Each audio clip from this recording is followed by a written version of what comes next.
Di tebing setinggi 10.000 meter ini, ingin membangun jembatan kayu menuju ke seberang tebing bukanlah hal yang mudah. Banyak orang telah mencoba selama 100 tahun. Tapi semuanya gagal. Ada dua penjelajah muda. Mereka datang ke sini untuk menantang diri mereka sendiri. Dan mereka memutuskan untuk membuat keajaiban ini. Setelah berpikir sejenak, tak satu pun dari mereka bisa memikirkan cara yang baik. Pada titik ini sebuah papan kayu hitam kecil diangkat dari tebing. Xiao Hei berpikir sambil melangkah maju selangkah demi selangkah. Ketika saya melihat papan kecil ini yang dapat menahan berat badan saya. Pada titik ini, Huang Mao sepertinya mengerti. Apa yang dipikirkan teman yang berambut hitam? Dua orang saling memandang dan tersenyum.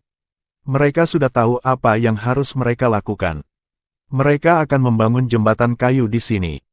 Tepat setelah itu, keduanya mulai mengambil papan kayu. Lalu ikat papan menjadi satu. Lalu angkat batu dan tahan papannya. Setelah 2,5 jam kerja keras, kalian berdua akhirnya membangun jembatan sepanjang 2,5 meter. Segera mereka berdua mencapai ujung jembatan. Melihat melampaui jurang masih jauh. Tapi mereka punya harapan untuk membangun jembatan kayu sesegera mungkin. Keduanya mengambil kapak dan pergi ke hutan. Menebang banyak pohon. Saat ini, ada seorang gadis di suku yang melambai kepada mereka. Keduanya hanya saling memandang dan tersenyum. Mereka membangun jembatan siang dan malam. Dua orang menggunakan satu pohon mati di tebing. Buat tumpuan resleting untuk memperpanjang jembatan kayu di tengah jurang. Setelah hari kerja tanpa henti, akhirnya keduanya berhasil memasang jembatan kayu di atas tiang batu. Untuk merayakan momen ini, Huang Mao menembakkan suar sinyal ke langit. Lihat adegan ini. Penduduk desa di suku tersebut juga bersorak untuk mereka dengan antusias. Kegigihan keduanya pun menyentuh warga desa. Tetapi tidak semua kali berjalan dengan lancar. Tepat ketika keduanya akan membangun bagian kedua dari jembatan kayu, tiba-tiba menjadi sangat berangin dan hujan deras.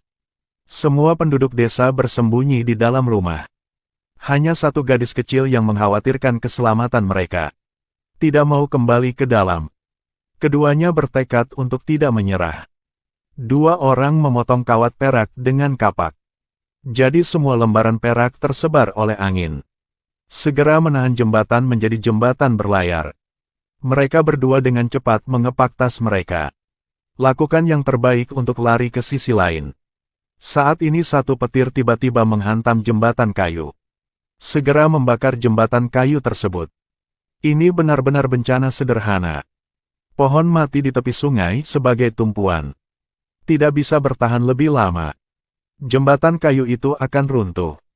Gadis kecil menarik tali di pohon mati meski dalam bahaya. Tapi kekuatannya tidak berarti banyak. Pada titik ini semua orang di desa turut terharu dengan perbuatan gadis itu. Semua usaha datang untuk membantu. Untuk solidaritas semua orang. Jembatan kayu itu akhirnya ditarik. Saat ini, Xiao Hei telah melihat waktu. Dia segera melompat ke sisi lain. Begitu dia berbalik untuk menarik si pirang. Sayangnya pria pirang itu terpeleset. Dia hampir jatuh ke jurang.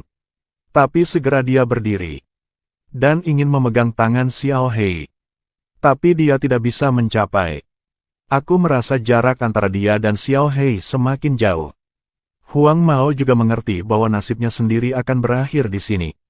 Menghadapi situasi ini, Huang Mao dengan tenang mengeluarkan senjatanya dan menembakkan suar. Menembak ke arah langit yang gelap. Menembakkan meriam terakhir yang dimilikinya. Ketika jembatan kayu itu runtuh, si pirang juga jatuh ke jurang. Tepat ketika penduduk desa mengira bahwa Huang Mao sudah mati. Tiba-tiba kembang api merah meledak di langit. Lihat adegan ini. Penduduk desa bersorak kegirangan. Mereka berpikir bahwa dua petualang telah berhasil lolos dari kematian. Tetapi mereka tidak tahu ini adalah hadiah terakhir yang ingin diberikan Huang Mao kepada mereka. Dia membuat penduduk desa mengerti. Abis tidak menakutkan.